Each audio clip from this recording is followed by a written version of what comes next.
Morning all.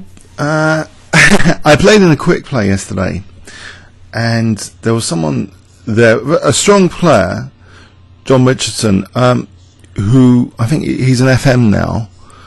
Anyway, I think I was a bit disturbed by his presence because it reminded me of a bad incident from years ago when I was playing a very strong player, Jacob Aagaard, who was at the time 2-4-14, was later to come British chess champion. He didn't defend his title the next year, but he's now a very strong grandmaster and book author. Okay, I want to try and give you the background to this incident as a form of therapy, actually, because I really want to forget it.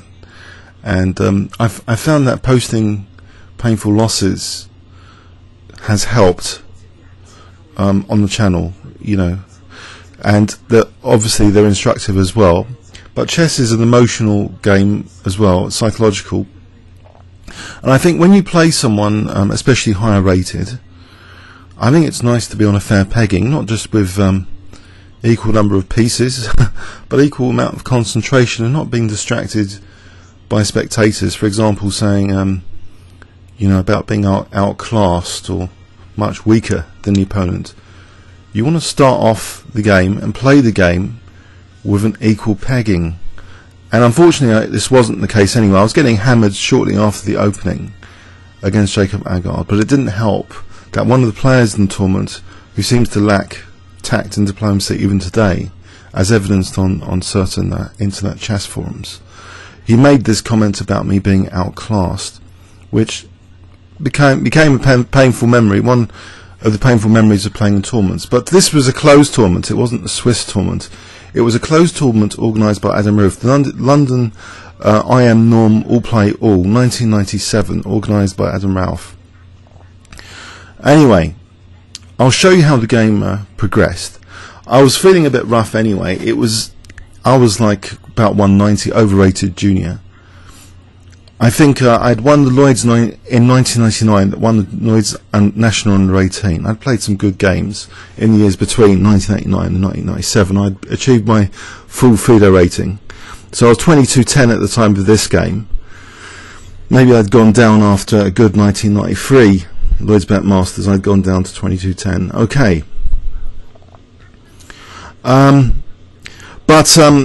You know, winning these tournaments, you know, I have early in my career always had this program of philosophy which conflicts with chess, really.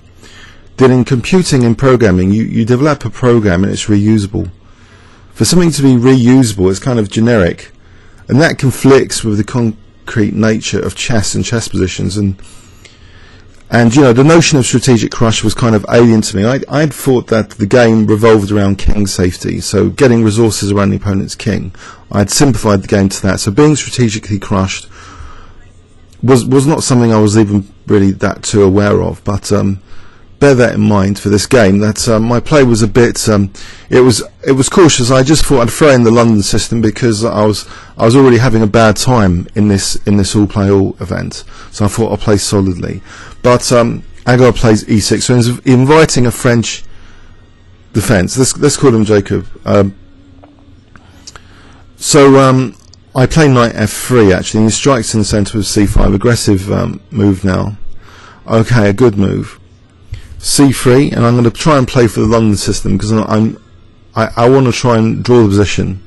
I think in this tournament I had drawn with one of the stronger players, over 2400, but in a position I was very comfortable with after the opening. With I think it was the Slav defence, that gambit, which I now play quite a lot in blitz. So anyway, knight f6, and I try and play solidly against my opponent, who's more than 200 FIDE points higher than me. So at this point in the game, White's not getting completely crushed, but he's setting a kind of opening trap already with his next move, believe it or not, because White's usual next move is going to be to form the triangle, isn't it? So I'm going to form the classic London system triangle, but this bishop is the one which is slightly exposed in the opponent's territory. Out of all these pieces, I think this one's the key one, which could be a potential tactical target.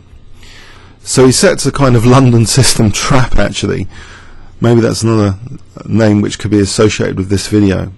So bishop e7, and you see the bishop's potentially eyeing h4 with the queen, a queen and bishop battery on h4.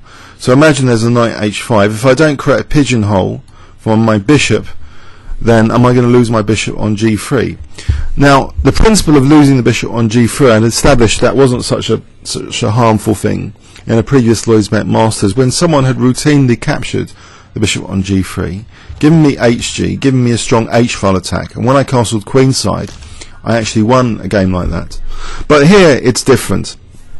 Agard's really using the full trap force of this concept that this bishop is a liability. Remember, my play is at this time in 1997 very stereotypical. I'd won a few tournaments as a junior based on this idea, as I say, you know, finding the best resources to use around the opponent's king. Very Nesmeshinov kind of stylish style. Just king attack, real focus, no focus on really positionally getting fantastic knights or seizing strategic control over the position. Okay, so it was a very simplified approach to the game. I say, and that echoes this disparity between computer programming and chess. That in computing, when you program a solution, it's, as I say, generic, reusable. Chess is a very concrete game. So e3, and he plays basically the London system trap. So really, it does feel like a trap, because after knight h5, where's my bishop going? Okay, maybe I can be tempted to take on b8, but I didn't really want to give up that bishop.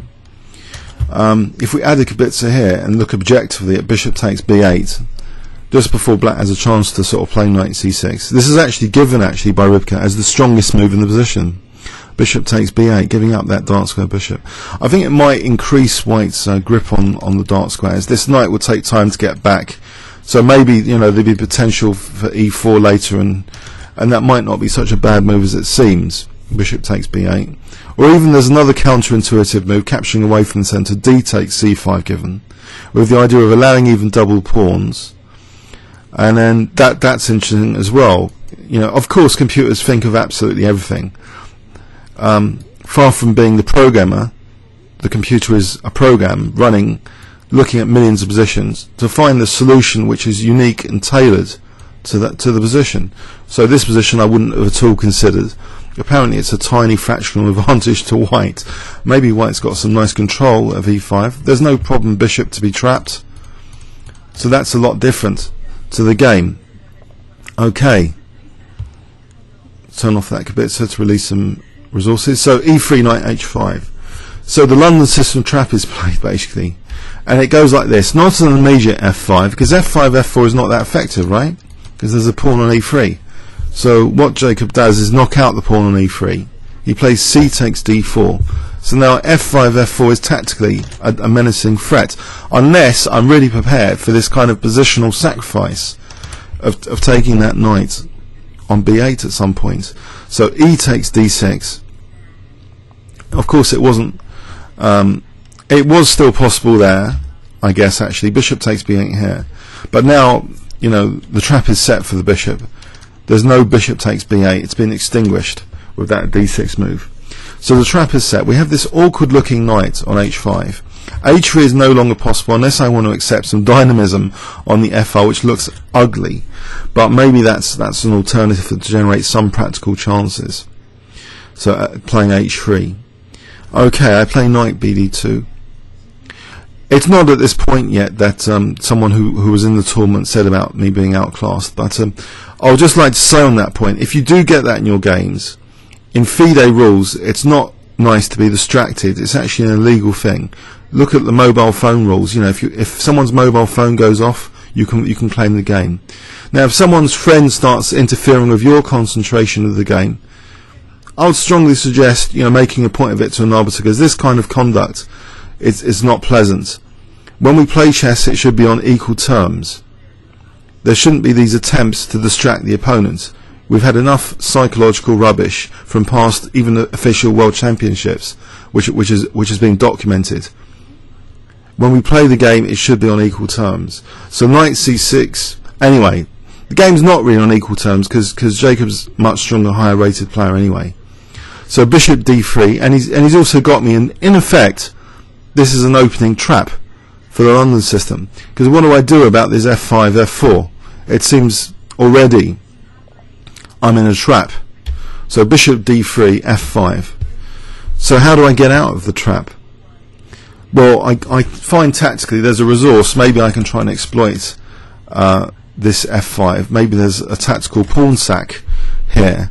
So I wonder if you can guess what I played here if I give you 5 seconds. It's not a particularly good move, but I wonder if you can guess it. Okay, I played this tactical pawn sack to try and expose this knight, I think. So d5, e takes. Okay, so I'm a pawn down, but what have I got for it? I've got this knight d4 move in. So hitting that knight, avoiding my bishop being trapped. That's the good side. The bad side is I've lost an important centre pawn here. If we look at this position, I've also given black a reinforcing pawn for potentially a monster knight now on e4.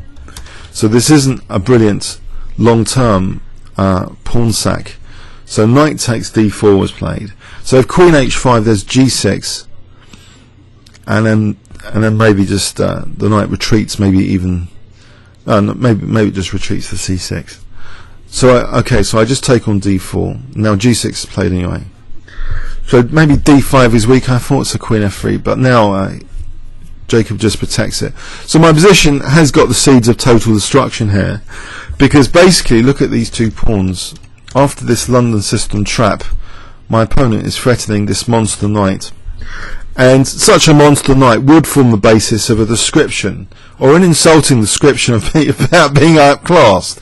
Okay, I'm strategically crushed without too much counterplay here. I agree. And, you know, I wasn't really aware of this London system type trap.